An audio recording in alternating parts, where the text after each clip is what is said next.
They look at each other and laugh, and then the shaky girl moves toward the other one, puts a hand around her waist, and holds the cigarette out to the side. Her tongue's out, and inside the other's mouth, and they lock together, wet cheeks pulsing with the overhead light.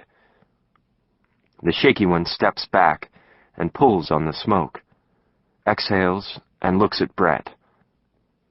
I'm staring at the two girls, and the shaky girl asks if that was okay. And Brett says, yeah, that was cool. And I nod, say, yeah, good. And then Brett says, do it again. And they just laugh. The short girl says, you don't even know us. And Brett says, so? And cocks back his beer. When he brings it down, she takes the beer from Brett and drinks, hands it back. And now the shaky girl looks at me like she knows something about me, with my skinny arms and black hair all matted from the hot air outside. Brett's talking to the short girl, and I don't know what to say, with this shaky one staring at me. The short one leans, whispers in her friend's ear. They turn and walk away. Brett tells me they want us to come over later. I nod, like it's standard. School's 2 days away, and for both Brett and me, it's the whole college in the same town you went to high school in thing. It'll be my second year, Brett's first, and right now I'm not too happy with this small liberal arts school, because it's backward, and I went to high school with most everyone there. But for right now, just right now, it's okay, because my brother's here. I couldn't hack school last year at another college, because I was lonely, and I failed most everything. I tell everyone it was from the drugs or the alcohol, but the truth is, I was just lonely, and cried all the time, and lived in an old house with lots of dust. This is what they say. Didn't like it there, man?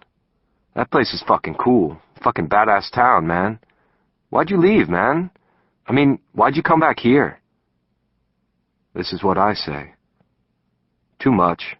Just too much. And then they say this. Yeah, man, I understand that. I mean, that town does it to the best of them, man. Gets everybody all fucked up. With all that shit they got there. There's so much shit there, man. You know? I understand that shit, really. And Brett gave up a soccer scholarship upstate. He didn't want to do the summer workout, and couldn't make up his mind about anything. And it's lame to be here, and we know it.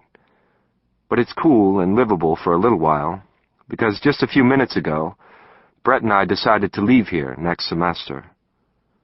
We got the idea a few days ago when we helped a friend move in at Clemson, where everything's huge, and it's where my grandfather went, and where my dad went. And after we decided, Brett said, fuck yeah, and I said, yeah, fuck, man. Both of us. Gone. So this party in August is the beginning of the end of our time here. We leave after Christmas. This party is just a party with people from all over the town, which is not really a college town, even though we have a college. Brett and I aren't in a fraternity, but it doesn't matter, even though it's a frat party, because if there's a party, anyone who sees it, or knows about it, or hears about it, comes, because the town's small, and there's not much else to do. The town's named Florence, and it's this crumbling place in South Carolina, with steel mills and railroad tracks. There's a country club made up of all the old families and the new ones who have money. And even though Brett and I have lived here for 3 years, we don't come from here. And our dad's a preacher, but he's strange. Not like hellfire crazy strange, or standing on the sidewalk holding a Bible up in the air strange, but just strange. Like once he melted down the gold caps from his teeth and made them into a cross. And he doesn't have enough money to be in the club, and neither does my mother. She's a school nurse, and when we get sick, she's always the one who tells us we'll be better soon, tells us what pills to eat. But occasionally, we get invited to their parties because we know the sons and the daughters, and it's always us just standing there with our cigarettes and the free booze. But we know we aren't like them, and we couldn't marry one of the daughters because we don't come from where their future husbands are supposed to. Brett's only 13 months younger than me, but bigger, and everyone we meet thinks he's older. And I have to say, nah, it's me, 13 months and 2 days. Me. Point at my chest. That's how it always goes. Me measuring up to my brother. He's good looking, and all the girls swoon when they see him. 6'1", dark skin, brown hair, broad shoulders, this chiseled face. My mom and dad say I'm good looking, but it's not the same as when a girl says it. For example, my brother and me in our grandparents' driveway playing basketball. I'm 15, he is 14.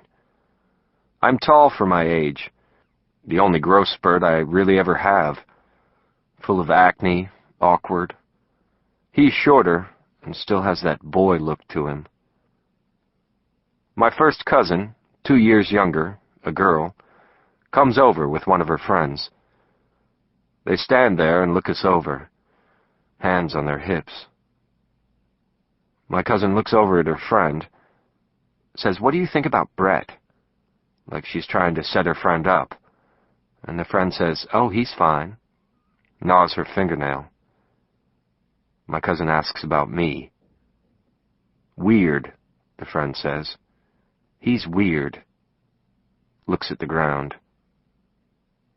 There you go. And it isn't just the looks. It's everything. Brett is athletic. He makes all-state in soccer junior and senior years. I quit soccer when I am 12. I quit tennis when I am 14. I'm good at neither.